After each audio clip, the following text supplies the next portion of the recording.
అదే RTV app వార్తల్ని క్షణాల్లో చదివే అవకాశం ఉంటుంది. ఒక న్యూస్ పేపర్, ఒక టెలివిజన్ ఛానల్ మీ చేతుల్లో ఎప్పుడూ ఉంటాయి. ఖైరతాబాద్ గణపతి చివరి రోజు దర్శనం అంగరంగ వైభవంగా కొనసాగుతుంది. ముఖ్యంగా మనం చూసుకున్నట్లయితే ఒకసారి ఇక్కడ బారిగేట్స్ ఎక్కడికక్కడ ఏర్పాటు చేశారు. క్యూ లైన్స్ అనేవి ఎక్కడ కూడా ముందుకు సాగని పరిస్థితి. పెద్ద ఎత్తున తరలి వస్తున్నారు. ఉదయం నుంచి భారీ ఎత్తున తరలి వచ్చి ఆ గన్నాథం దర్శించుకోవడానికి వస్తున్నారు. ఈ రోజే చివరి రోజు కావడంతో రేపు పూర్తిగా నిమజ్జనానికి సంబంధించిన పనులు ఉండడంతో ఈ రోజు మాత్రమే దర్శనానికి సమయం ఇవ్వడంతో పెద్ద ఎత్తున నగరం నలుమూలల నుంచే కాకుండా వివిధ రాష్ట్రాల నుంచి పెద్ద ఎత్తున తరలి వచ్చి ఆ గన్నాథుని దర్శించుకుంటున్నారు.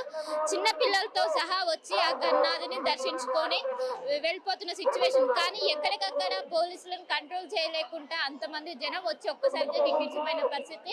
దీని ఎఫెక్ట్ మనం ఖైరతాబాద్ మెట్రో స్టేషన్ కావచ్చు, లక్డీకపుల్ మెట్రో స్టేషన్ కావచ్చు, అదేవిధంగా ఐమాక్స్ సైడ్ కావచ్చు, పెద్ద ఎత్తున ఎఫెక్ట్ పడింది. ఎక్కడికక్కడ ట్రాఫిక్ జామ్ ఏర్పడిన సిచ్యువేషన్ కనిపిస్తుంది. మొత్తం మీద రేపు పూర్తిగా ఏదైతే దర్శనాలు రద్దు చేసి పూర్తిగా ఓన్లీ నిమజ్జనం సంబంధించిన ఏర్పాట్లు మాత్రమే చేయనున్నారు. ఎక్కడికక్కడ బందోబస్తు ఏర్పాటు చేశారు. కానీ ఒక్కసారిగా తాకిడి అనేది పెరగడంతో పెద్ద ఎత్తున ఇబ్బంది పడుతున్న సిచ్యువేషన్ కనిపిస్తున్నది. ఇప్పుడు కొంచెము ఏదైతే 6 గంటల తర్వాత ఒక్కసారి తాకిడి పెరగడంతో ఇంతసేపు ఏదైతే విఐపి వే ఉంటుందో విఐపి వే నుంచి కూడా మొత్తం వదిలేసరికి ఎక్కడికక్కడ గందరగోళం ఏర్పడింది. మొత్తం చిన్నపిల్లతో వచ్చిన వాళ్ళు పెద్ద ఎత్తున ఇబ్బంది పడ్డారు. కానీ ఎప్పుడైతే ఈ ఎగ్జిట్ ఏదైతే విఐపి వే సంబంధించిన ఒక్కసారిగా క్లోజ్ చేయడంతో కొంచెం ఇప్పుడు ప్రశాంతంగా కొనసాగుతుందని చెప్పుకోవచ్చు. మధ్యలో కాసేపు వర్షం రావడంతో పెద్ద ఎత్తున ఇబ్బంది పడ్డారు. మన క్యూ లైన్స్ లో చూడొచ్చు. భారీ ఎత్తున తరలి వచ్చి ఆ గన్నాథం దర్శనం కోసం వేచి చూస్తున్నారు. దాదాపు వివిధ జిల్లాల నుంచి వివిధ రాష్ట్రాల నుంచి తరలి వచ్చి ఆ గన్నాథం దర్శనం కోసం వేచి చూస్తున్నారు. 70 అడుగుల ఎత్తులో ఆ శ్రీ సప్తముఖ మహాశక్తి రూపం ఉన్న గన్నాథని దర్శించుకోవడానికి పెద్ద ఎత్తున వస్తున్నారు. మొత్తం మీద ఒకవైపు భక్తుల కోలాహలంతో ఖైరతాబాద్ బడా పరిసర ప్రాంతాలన్నీ కిక్కిరిసిపోయాయని చెప్పుకోవచ్చు. ఎక్కడ చూసిన భక్తుల కోలాహలం, భక్తుల జనసంద్రోహంతో మారిన పరిస్థితి. ఈ రోజు మొత్తం దాదాపు ఇప్పటికి 3 లక్షలకు పైగా మంది జనాలు ఇప్పటికే ఆ గన్నాథుని దర్శించుకున్నట్లు ఇప్పటికే ప్రకటించారు. మొత్తం మీద భారీగా ఏర్పాట్లు జరుగుతున్నాయి. ఒకవైపు నిమజ్జనానికి సంబంధించి కూడా ఎక్కడికక్కడ ఏర్పాట్లు జరుగుతాయి. ఎక్కడి నుంచి వస్తున్నారు? జీడిమెట్ల నుంచి మేడం. ఎట్లా ఉంది ఈ రోజు క్రౌడ్? ఎట్లా ఉంది ఇక్కడ రద్దీ? చాలా ఉంది మేడం. చాలా దూరం నుంచి వస్తున్నాము. ప్రతి సంవత్సరం వస్తారా? ప్రతి సంవత్సరం వస్తుంది. ఎందుకు ఇక్కడికి? అంటే మన ఇంటి దగ్గర కూడా గణపతులు పెడతాం. ఇక్కడికి రావడానికి రీజన్ ఏంటి? చూడాలి, చాలా బాగా అనిపిస్తుంది కదా, ప్రత్యేకంగానే. చాలా బాగుంది. అంటే ఎంతసేపు అవుతుంది మీరు వచ్చి? మేము వచ్చి 1.5 గంట అవుతుంది మేడం. అంతే. మొత్తం మీద ఎక్కడ చూసినా దాదాపు 1.5 గంట అయినా గణపతి దగ్గర రీచ్ అవ్వలేదు. మొత్తం మీద ఎక్కడ చూసినా భారీ బందోబస్తు ఏర్పాటు చేశారు. భారీ ఎత్తున ఏర్పాట్లు చేశారు. పెద్ద ఎత్తున తరలి వస్తున్నారు. నైట్ 12 గంటల వరకు ఈ దర్శనాలు కొనసాగుతాయి.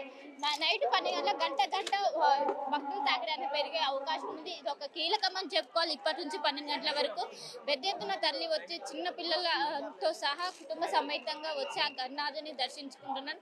దేశవ్యాప్తంగా ఎన్ని గణపతులు ఉన్నా మన ఖైరతాబాద్ బడా గణేష్ అంటే చాలా ప్రత్యేకం. పెద్ద ఎత్తున భారీగా తరలి వచ్చి ఆ గన్నాథుని దర్శించుకుంటారు.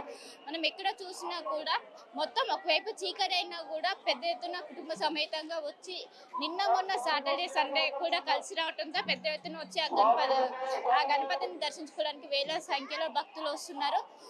చూడొచ్చు, చిన్నపిల్లల్ని పైకి ఎత్తుకొని మరి వచ్చి ఆ గన్నాథుని దర్శించుకుంటున్నారు. మొత్తం మీద మధ్యాహ్నం సమయంలో ఒక్కసారిగా క్రౌడ్ అనేది పెరిగింది. ఎక్కువగా ఇబ్బంది పడ్డారు. ఎక్కడ చూసినా జనసంద్రోహంతో మారిన పరిస్థితి మనకు కనిపిస్తున్నది. మొత్తం ఎక్కడికక్కడ ఒకసారి భక్తులు కట్టడి చేయడంలో పోలీసు విఫలమైరని చెప్పుకోవచ్చు. ఎందుకంటే చాలా చిన్నపిల్లలతో ఎవరు వస్తారో చాలా ఇబ్బందులు పడ్డారు. ఇక్కడ చూసిన క్రౌడ్ అనేది విపరీతంగా కనిపిస్తుంది. అమ్మ ఎక్కడి నుంచి వస్తున్నారు? మేమా పాషగుట్ట నుంచి. క్రౌడ్ ఎలా ఉంది ఈ రోజు? ఫుల్ ఉంది పబ్లిక్. చాలా ఇబ్బంది. చంటి పిల్లల తల్లులకు ఇంకా ఎక్కువ ఇబ్బంది అవుతుందండి. ఇక ఇదంతా ఖాళీగా ఉంది. చంటి పిల్లల తల్లిని వదలొచ్చు కదా, మా లాంటి వాళ్ళని వదలకున్నా సరే. కానీ చంటి పిల్లల తల్లిని వదిలితే కొంచెం లైన్ క్లియర్ అవుతుంది కదా. చిన్నపిల్లల తల్లులకు, పెద్దవాళ్ళని, చంటి పిల్లల తల్లిని ఇంత రష్లో క్రౌడ్ లో రావడం చాలా ఇబ్బంది ఉందమ్మా. ఇక రేపు ఎట్లుంటుందో. జై బోలో గణేష్ మహారాజ్ కి జై. ఈ రోజు ఒక రోజే దర్శనం కంటున్నారు, అందుకు వచ్చారు. అవునండి. ఈసారి ఏర్పాట్లు అంటే గతంతో పోలీసు ఏ విధంగా ఉన్నాయి? బాగానే ఉన్నాయి, కానీ చంటి పిల్లల తల్లిని వదిలితే బాగుండు అనిపిస్తుంది. అంతే. సో మీరు ఎక్కడి నుంచి వస్తున్నారు? మేము ఓల్డ్ సిటీ నుంచి వస్తున్నాం. కానీ నార్మల్ గా రావడం వేరు, చిన్నపిల్లలు తీసుకురావడం కానీ ఇబ్బంది అవట్లే? చాలా ఇబ్బంది అవుతుంది కానీ మాకు వినాయకుని చవితి దర్శనం కావాలని మేము ఇక్కడికి ఇంత కష్టంగా వచ్చినాం. అవునా? మరి ఎలా అనిపిస్తుంది ఇక్కడికి వచ్చినాక? మేము అదే దర్శనం చేయడానికి వచ్చినాం కదా, చాలా సేపు అవుతుందండి. పాపం పెట్టుకొని ఉన్నాం కానీ మాకు తొందరగా వదిలితే బాగుంటుంది అనిపించింది. కానీ అయినా మేము లైన్ లో ఉండి చూస్తాం. అంత దూరంకి వెళ్ళి వచ్చినాం కదమ్మా, అంత దూరంకి వెళ్ళి వచ్చినాం. మాకు దేవుని దర్శనం కావాలి కదా మంచిగా. మా ఇక్కడ ఊరు కాదు, ఇక్కడ దర్శనం ఎంతసేపు అవుతుంది వచ్చి? చాలా సేపు, గంటకు ఎక్కువ, 2 గంటలకు ఎక్కువ అయిపోయాయి. 5 గంటలకు వచ్చినాం వీడికి, ఇంతసేపు అయింది. సో మొత్తం మీద ఎక్కడ చూసినా పెద్ద ఎత్తున ఆవేదన వ్యక్తం చేస్తున్నారు. మధ్యలో నుంచి వదిలితే మాకు కొంచెం ఎవరైతే చిన్నపిల్లలతో వస్తారో వాళ్ళకు కొంచెం ప్రత్యేకంగా ఏర్పాటు చేసి ఇన్ని ఇబ్బందులు రావాలి, ముఖ్యంగా ఎవరైతే చిన్నపిల్లలతో వస్తారో వాళ్ళు పెద్ద ఎత్తున ఇబ్బంది పడుతున్నారని ఇక్కడున్న ఎవరైతే భక్త జనాలు చెప్తున్న పరిస్థితి కనిపిస్తుంది. మొత్తం మీద ఎక్కడ చూసినా జన సంద్రోహంలో మారిన పరిస్థితి, గంటకు భక్తుల తాకిడి అనేది పెడుతుంది. ఎక్కడ నుంచి చేస్తున్నారు? హైదరాబాద్ అండి. అలా క్రౌడ్ ఎలా ఉంది? ఇక్కడ చూసి ఎలా అనిపిస్తుంది క్రౌడ్? చాలా దూరం నుండి వస్తున్నాము, చాలా క్రౌడ్ ఉంది. ఫైనలీ దగ్గరికి వచ్చేస్తున్నాం. అంటే ఇబ్బందులు ఏమైనా తోపులాట ఏమైనా జరిగిందా? తోపులాట కొంచెం క్రౌడ్ ఎక్కువగానే ఉంది. అంటే ఈ రోజు రావడానికి గల కారణం ఏంటి? సండే కదా, హాలిడే అని. ఎలా అనిపిస్తుంది చూస్తే? హ్యాపీగా ఉంది. ప్రతి ఇయర్ వస్తాం, ఈ ఇయర్ చూడాలి 7 ప్లేసెస్ ఉన్న గణేశుడిని. చాలా హ్యాపీగా ఉంది. మీరు ఎక్కడి నుంచి వస్తున్నారు? హైదరాబాద్ నుంచి వస్తుంది. హైదరాబాద్. అవునా? ఎలా ఉంది ఇక్కడ గణనాథుడు? బాగా. అవునా? అంటే మీరు ఇంటి దగ్గర కూడా గల్లీలలో పెట్టుకుంటారు, ఇక్కడ రావడానికి గల రీజన్ ఏంటి? ఎందుకంటే పెద్దగా ఉంటాడు కాబట్టి. పెద్దగా ఉంటాడనా? ఏమైనా ఇబ్బందులు అయినా ఎవరైనా తోస్తున్నారా ఏంటి? ఏం అవ్వాలి. ఏం అవ్వలేదా? మంచిగా ఉందా? దర్శనం మంచిగా అవుతుందా? అమ్మ మీరు చెప్పండి, ఎక్కడి నుంచి హైదరాబాద్ నుంచి వచ్చిన కూడా అమ్మ మాట్లాడు. ఎలా అవుతుంది ఇక్కడ? మాకు చాలా బాగుంది. మేము చాలా సంవత్సరాలు వస్తాం, మా పిల్లలు చిన్నగా ఉన్నప్పుడు వస్తాం. మేము చాలా బాగా అనిపిస్తుంది. మాకు ఏమనిపిస్తుంది, మంచిగా ఉంది. ఇప్పుడు మాకు తోడడం గీయడం ఏం లేదు. అంటే గతంతో పోలిస్తే భక్తుల సంఖ్య పెరిగింది అనిపిస్తుందా, తగ్గింది అనిపిస్తుందా? పెరిగింది, అప్పటికన్నా పెరిగింది, సంఖ్య పెరిగింది, చాలా పెరిగింది, చాలా పెరిగింది. అప్పుడు చిన్న కొంచెం ఉండే, చాలా పెరిగింది, చాలా బాగుంది. ఇక్కడ బాగుందా గణనాథుడు ఈసారి? చాలా బాగుంది. సో మొత్తం మీద పెద్ద ఎత్తున చూసుకోవచ్చు, పెద్ద ఎత్తున గణనాథుని దర్శించుకోవడానికి పెద్ద ఎత్తున తరలి వస్తున్న సిచ్యువేషన్. మొత్తం ఏ క్యూ లైన్ చూసినా ఒకవైపు మీద టాకీస్ నుంచి వచ్చే క్యూ లైన్స్ చూడొచ్చు. అదేవిధంగా ఒకవైపు ఏదైతే రైల్వే ట్రాక్ ఉంటుందో రైల్వే ట్రాక్ నుంచి వచ్చే క్యూ లైన్స్ మొత్తం కూడా జనాలతో కిక్కిర్చిపోయిన పరిస్థితి. గంటకు ఈ రద్దీ అనేది ఇంకా పెరిగే అవకాశం ఉంది. ఎక్కడ చూసినా జన సంద్రోహంలో మారిన పరిస్థితి. మొత్తం మీద ఎక్కడ చూసినా ఇబ్బందులు తలెత్తుంది. చెప్పండి, ఎక్కడి నుంచి వస్తున్నారు? ఇబ్బందులు ఉన్నాయి. ఏం లేదు, అంత క్రౌడ్ ఎక్కువ ఉంది. ఇన్పుట్ అవుట్పుట్ లేదు సరిగా. పోలీసులు కంట్రోల్ చేయట్లేదా? ఏం కంట్రోల్ చేస్తున్నాడు? ఎప్పుడు ఆ ఇన్పుట్ అవుట్పుట్ ఏం కంట్రోల్ లేదు. ఆడి నుంచి చెప్పు, రవిప్రకాష్ చెప్పుడి. మొత్తం మీద ఎక్కడ చూసినా జనాలతో కిక్కిచ్చిపోయిన పరిస్థితి కనిపిస్తుంది. పెద్ద ఎత్తున తరలి వచ్చి చిన్న పిల్లలతో సహా తరలి వచ్చి గణనాథుని దర్శించుకోవడానికి వస్తున్నారు. మొత్తం మీద ఈ సంవత్సరం గతంతో పోలిస్తే భక్తుల తాకిడి అనేది చాలా పెరిగింది. గతంలో మనం చూసుకున్నట్లయితే ఓన్లీ వీకెండ్స్ డేస్ మాత్రమే ఈ భక్తుల తాకిడి అనేది మనకు కనిపించేది. కానీ ఈ సంవత్సరం డే 1 నుంచి భక్తుల తాకిడి అనేది విపరీతంగా ఉన్నది. ఈ రోజు ఇప్పటికే మధ్యాహ్నం లెక్కల ప్రకారం 2 లక్షల మంది వచ్చి ఆ గణనాథుని దర్శనం చేసుకున్నారు.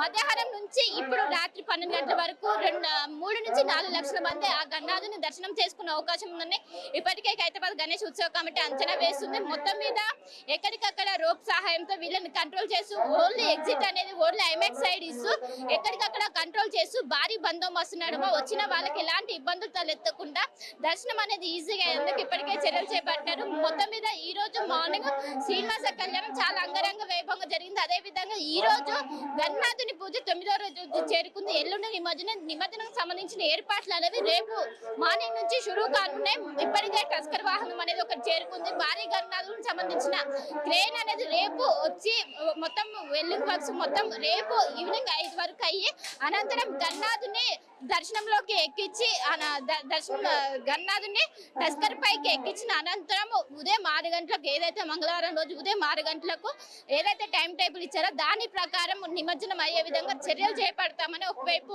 ఎక్కడికక్కడ పోలీసుల సహాయంతో ఒకవైపు కైతబ గణేష్ ఉత్సవం ఎప్పటికప్పుడు దీనికి సంబంధించిన ఇప్పటికే రోడ్ మ్యాప్ ఏర్పాటు చేసి ఇన్ని రోజులు ఎంత అంగరంగ వైభవంగా జరిగింది, ఇన్ని రోజులు గన్నాథుడు ఎంత ఘనంగా పూజలు అందుకున్నారో అదే విధంగా శోభయాత్ర అదే విధంగా ఇప్పటికే ఏర్పాట్లు చేశారు. భారీ బందోబస్తు నడుమ ఆ గన్నాథుని దర్శనం అంగరంగ వైభవంగా కొనసాగుతుందనే చెప్పుకోవచ్చు. ఈ రోజు చివరి రోజు కావడంతో పెద్ద ఎత్తున దాదాపు 4 లక్షల మంది వచ్చే 4 లక్షల కన్నా ఎక్కువ మంది దర్శించుకునే అవకాశం ఉందని ఇప్పటికే ఒకవైపు కైతబ గణేష్ ఉత్సవ కమిటీ అంచనా వేసిన పరిస్థితి మనకు ఘోరంగా కనిపిస్తుంది. సూర్యతో కలిసి శిల్ప ఆర్టీవీ హైదరాబాద్. మరిన్ని వీడియోస్ కోసం ఛానల్ ని సబ్స్క్రైబ్ చేయండి, లేటెస్ట్ అప్డేట్స్ కోసం వాట్సాప్ ఛానల్ ని ఫాలో చేయండి అండ్ లింక్ డిస్క్రిప్షన్ లో ఉంది.